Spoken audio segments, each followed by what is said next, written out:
Disontai. Ama teknik tes nijutin lagi boy. बिटिआरआव टेट फोरोंगिरि थिसननांगौनि दाबिजों क'क्राझाराव टेट उथ्रिसारनाय बिजाथिफोरनि धरना। जोंनो नांगौ एलपि टेट फोरोंगिरि थिसनथाय। आखाइ आखाइ प्लेकार्ड लानानै 2 घन्टा गोख्रों सोमावसारदों टेट उथ्रिसारनाय बिजाथिफोरा। टेकनिक टेट निजुtin lagi boy. Ama teknik tes nijutin lagi boy. दा जों जोबोद दुखुआव दं मानगोनां प्रमद बर'। खौरांनि गेजेरजों सोंथि खालामो नोंथांनि फिसाज्लाया जुदि नोंथांनाव सोङोब्ला बाबा आंनो मम' चाउमिन जानो लुबैदों अब्ला नोंथाङा स्करपिय होगोन नामा? जों दा जोबोद दुखुआव दङ मानो होननानै बुङोब्ला जों मानगोनां प्रमद बर' बिथांनियाव सोङो नोंथांनि फिसाज्लाया जुदि नोंथांनाव सोङोब्ला बाबा आंनो मम' चाउमिन जानो लुबैदों अब्ला नोंथाङा स्करपिय होगोन नामा? खांख्राइ मेथाइखौ होगोन नामा? होआ ना? आरो नोंथाङा जेब्ला 2020 बिसायख'थिनि समनि केम्पिंआव आं पावाराव फैयोब्ला इडुकेसनखौ गिबियावनो होनाय जागोन होनब्ला मानो जोंखौ लासाव खालामखो? जेब्ला 2020आव इलेक्शन केम्पेइनाव जे आङो पावाराव फैयोब्ला आङो एजुकेसनखौ फार्स्ट प्रिफारेन्स होनाय जागोन अब्ला नोंथाङा मानो why did you make last जोंखौ मानो दासिमबो लास्टआव खालामखो? एजुकेसन सेक्टरखौ नोंथाङा मानो बयनिफ्राय नेग्लिजेन्स खालामखो? नोंथाङा जुदि डुरेन काप खुंनो हायोब्ला नलेज फेस्टिभेल खुंनो हायोब्ला साइ स्टेडियाम 1 मासनि गेजेराव बानायनो हायोब्ला जोंनि टेट बिजाथिफोरखौ बोसोरथाम बारब्लाबो मानो दिनैसिम होनो हायाखै? नोंथाङा जुदि डुरान काप खुंनो हायोब्ला नलेज फेस्टिभेल खुंनो हायोब्ला आरो साइ स्टेडियामखौ मास मोनसेनि गेजेराव बानायनो हायोब्ला जोंनि टेट क्वालिफाइडखौ बोसोरथाम बारब्लाबो मानो दिनैसिम होनो हायाखै? Why do you make last? मानो लास्ट खालामखो?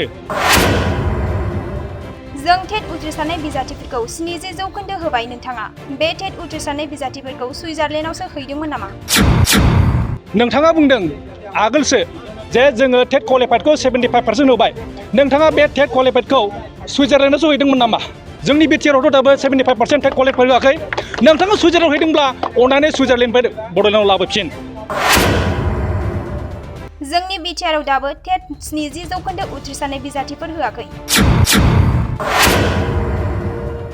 नोंथाङा सुइजारलेण्डआव हैदोंब्ला अननानै सुइजारलेण्डनिफ्राय बड'लेण्डआव लाबोफिन। जुदि प्रमद बर' नोंथाङा जुदि जों टेट क्वालिफाइड होनायनि साबिखौ सुइजारलेण्डआव हैदोंब्ला अननानै बिटिआरआव लाबोफिन आरो थाबैनो बे अक्ट'बर दानावनो जोंनो फोरोंगिरि थिसननायखौ होनांगौ। Since 2017 to 2023 Assam has appointed more than 6 times नाथाय why not single in BTR?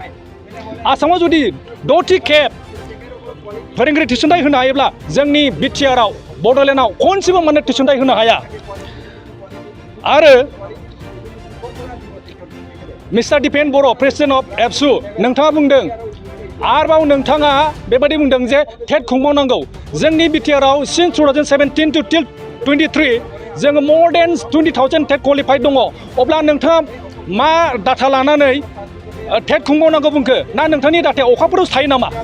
बे जोंनि सोंथि जों गले गले खावलायो मानगोनां प्रमद बर' नोंथाङा थाबैनो बे अक्ट'बरनि दानावनो जोंनो रिक्रुटमेन्टखौ होनांगौ आरो थाबैनो एडभार्टाइज होनायजों लोगोसे जोंनि बिटिआरनि जेसेबांनाखि गुदि फरायसालि आरो गेजेर फरायसालि दं बेनि फोरोंगिरिनि समादानखौ नोंथाङा थाबैनो होनांगौ।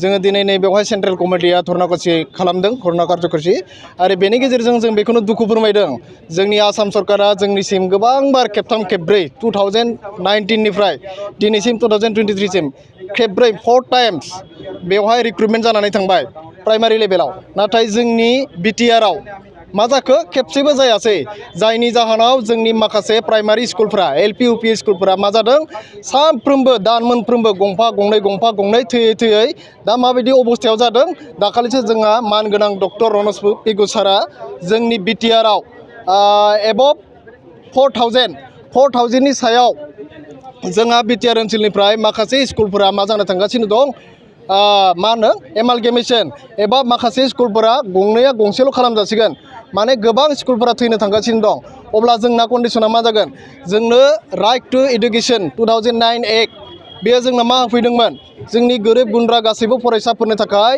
फ्रि एन्ड कम्पालसरि इडुकेसन लाबोनानै होफैदोंमोन नाथाय जोंनि आसामनि रायजोफोरा बिटिसिनि रायजोफोरा बहा फ्रि एन्ड कम्पालसरि इडुकेसनखौ मोननो हाखो जोंथ' नुनो मोनबाय दिनैनि तारिखाव बिटिसिआव आसामाव इडुकेसनखौ बायनानैसो लानांगौ माने गिभ मानि एन्ड टेक इडुकेसन नो मानि नो इडुकेसन होननाय बायदि जादों मानोना गासैबो प्राइभेट स्कुलखौल' जोंना मा खालामदों लिडारानो जा खासे खानै मा होनो अर्गेनाइजेसन सालायगिरियानो जा बा एसे एनै माहाजोन मानसिफोरानो जा जोंना मा खालामदों प्राइभेट स्कुलखौल' मा खालामदों नोजोर होदों आरो जोंनि सरकारा मा खालामनांगौ बेखौ जोंनि सरकारा निस्सय जोंनि गभर्नमेन्ट स्कुलफोराव बेफोर गोरिब गुन्द्रानि जेंनाफोरखौ नायनानै जिथु फ्रि एन्ड कम्पालसरि जेराव गभर्नमेन्ट स्कुलाव फरायोब्लाथाय बिजाबाबो फ्रि एडमिसन फ्रि बेग फ्रि मोनो आरो बायदि बायदि मिड डे मिल नाथाय जोङो गभर्नमेन्ट स्कुलाव बेखौ मा खालामनो गोनां जादों गोरिब गुन्द्रानि फिसाफोरा मा खालामनो गोनां जादों फारसेनिफ्राय बायनांगौ जादों दिनै जोङो टिउसन फिस होनांगौ मान्थलि फिसानो मा प्राइभेट स्कुलनिया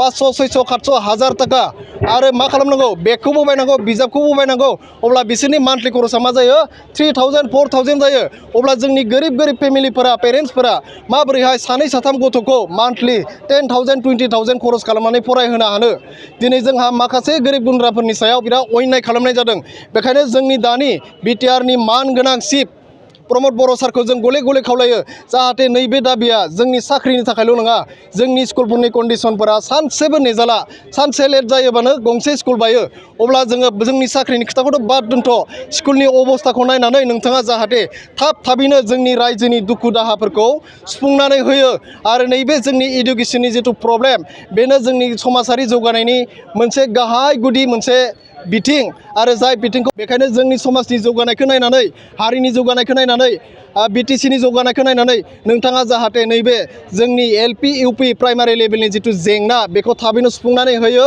माखासे टेट क्वालिफाइड जानानै थानाय केन्डिडेटफोरनो एडभार्टाइजमेन्टखौ थाबैनो बहननानै होयो बेखौनो जोङो खावलायहरबाय